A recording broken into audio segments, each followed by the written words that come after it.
What's up, everybody? This is episode 32 of Hoops Talk with Dave's Joint. Thank you for coming on, to check us out. But without further ado, we have a special guest here today, RJ Greene. He's a rising junior at Iona Prep in New Rochelle. RJ, thank you for coming on to share your testimonial. Thank you for having me. Indeed. So let's get to it. My first question for you is, what motivates you to be successful in the game of basketball? My family, seeing my mom and dad work hard every day. So just wanting to help them in the future. How long you been playing basketball? I started playing basketball at 10 years old. I started in Dykeman when I was younger, yeah. Just learning how to start playing and stuff. So talk about growing up in the Marble Hill section of the Bronx. For me, it was a good environment, every day I would be in the basketball court playing with my friends and stuff, Me and CJ, that's like my brother. We always be in the course together. Yeah, CJ was one of my guests.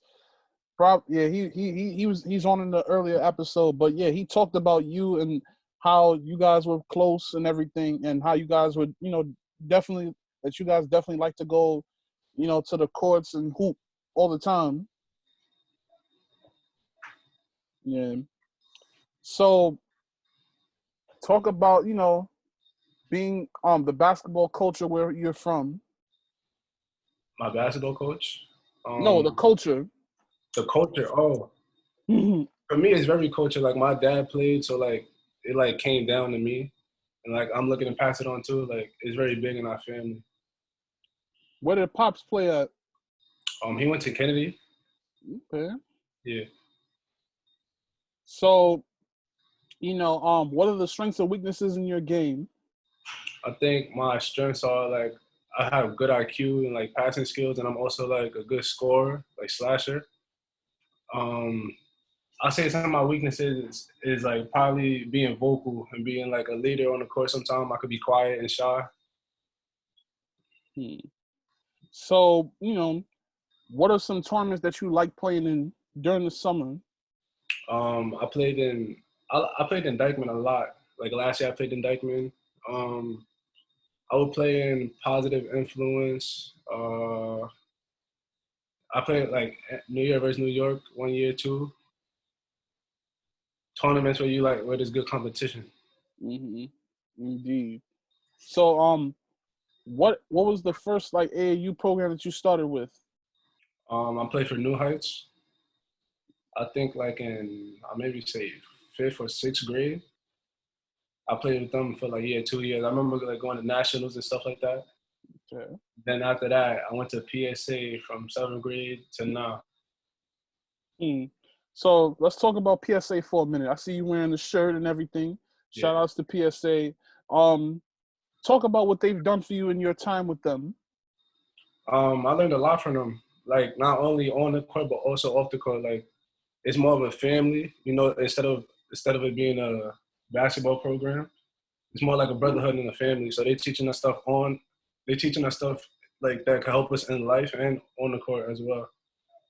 That's what's up, man. So talk about, what schools were on you from 8th grade, as far as getting you to come to this school. My top 3 schools were Stepinac, Hayes, and Iona. Ending of my 8th grade year. So what made you decide to go to Iona Prep? I felt like I'll get the chance to be able to play and be a leader as well. And I didn't want to, and I wanted to compete, not go play with all the best players. I wanted to compete too as well, going against the best players. Right. So, talk about your freshman year. While many played varsity, many freshmen in your grade played JV or freshmen, you played varsity. Talk about, that first season. It was big for me, I had to adjust to everything. I had to get faster, stronger, because of the speed of the game on the varsity level is different. I'm coming from 8th grade thinking I'm moving fast, and they're moving 10 times faster than me. So I had to adjust to the speed.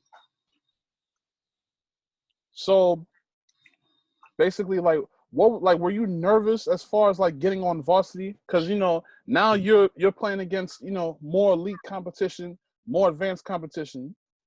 Yeah, I was definitely nervous. I think the first game of the season, like, I had like no points. Like, I wasn't scoring at all. I guess that's like the first game. I just had to like get the butterflies out, and then after that, I was good. Just having confidence in myself after that game. So you weren't the only freshman that was on the team. You had Isaac Gonzalez. Like, talk about how well you guys play together.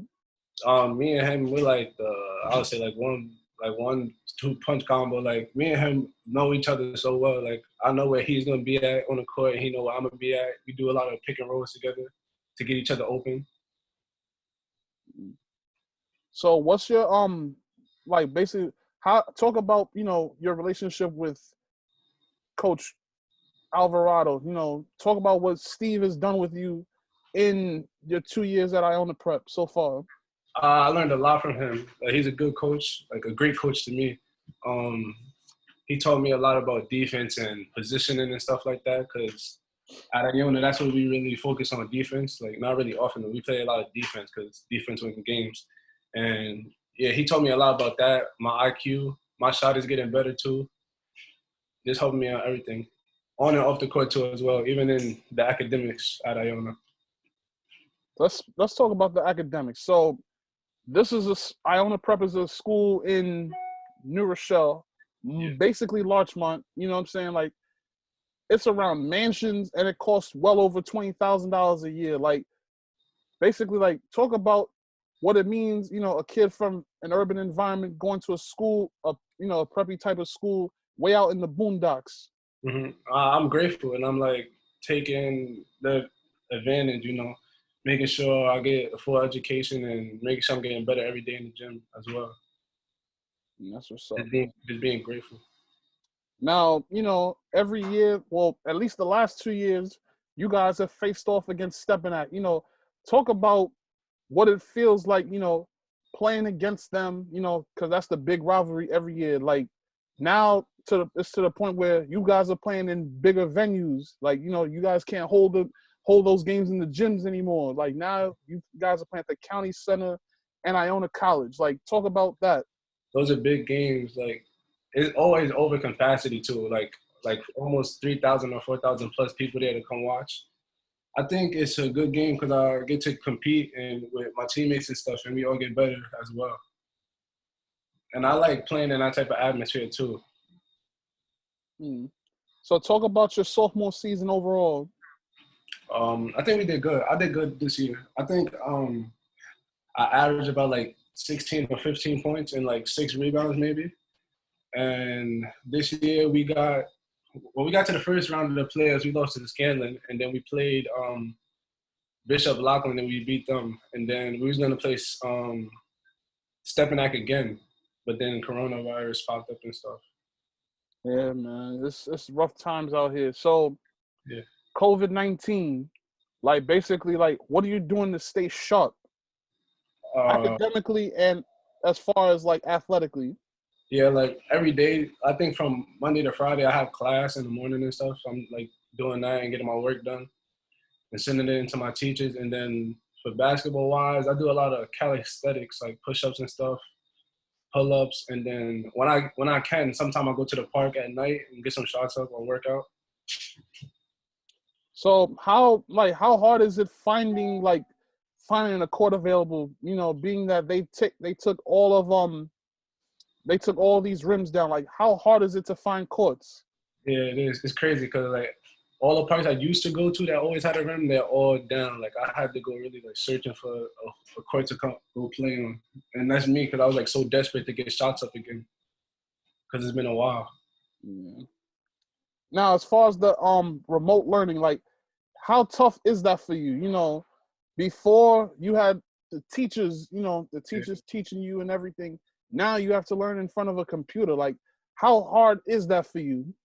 I would say it's harder because I'm not physically there, and like I'm a visual learner, so I need to like see it, and it's a lot of kids in the class too, so and we all have questions, so it's hard that the teacher can answer each one sometimes. Yeah, man, I know that's rough because everybody learns differently. Everybody can't be in the same class.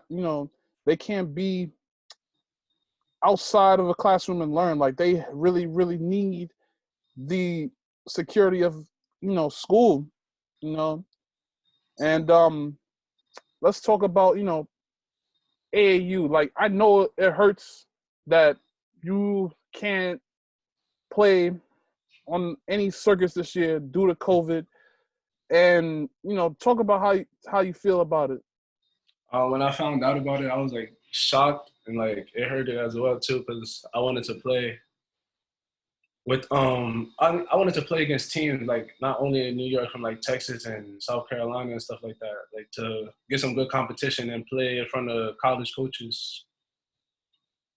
Being that you have 2 more years left, it's not going to affect you as much as far as the recruiting standpoint. Mm-hmm. But let's talk about some of the schools that have shown interest in you so far. Like, what schools are you hearing from? I'm hearing from Villanova, Seton Hall, Dayton, Wake Forest. I got 2 offers right now. I got one from Manhattan and one from St. Francis in Brooklyn. Okay. Yeah. That's my alma mater right there. So let's say if there was an opportunity for you guys to play like in some tournament, you know what I'm saying? Like, how happy would that make you? I'll be ecstatic, getting back on the court and playing again. Even if it was, say, college coaches present? Yeah. Mm.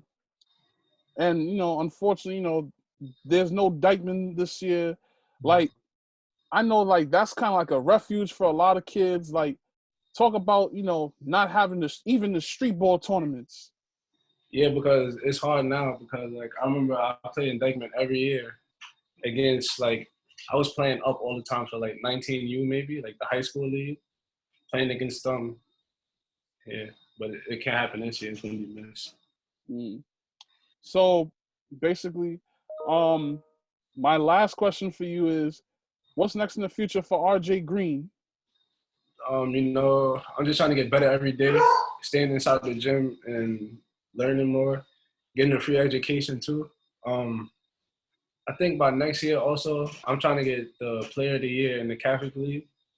And I think like probably like 5 games into the season, I'll hit 1,000 points too as well. Indeed. Well, RJ, I wish you nothing but the best moving forward. Thank you for coming on to share your testimonial, man. Like I've enjoyed watching you play the last 2 years, and I can't wait to see what you and Isaac and the Gaels do next season. Thank you for having me. My God. So everybody, this is episode 32 of Hoops Talk with Dave's Joint. Check this episode out on YouTube, Facebook, and IGTV, especially if you're a part of the Iona Prep family or an alumnus. Definitely check this episode out. This young man is going places. I want to say that you saw him way back when he makes it big. But until next time, peace.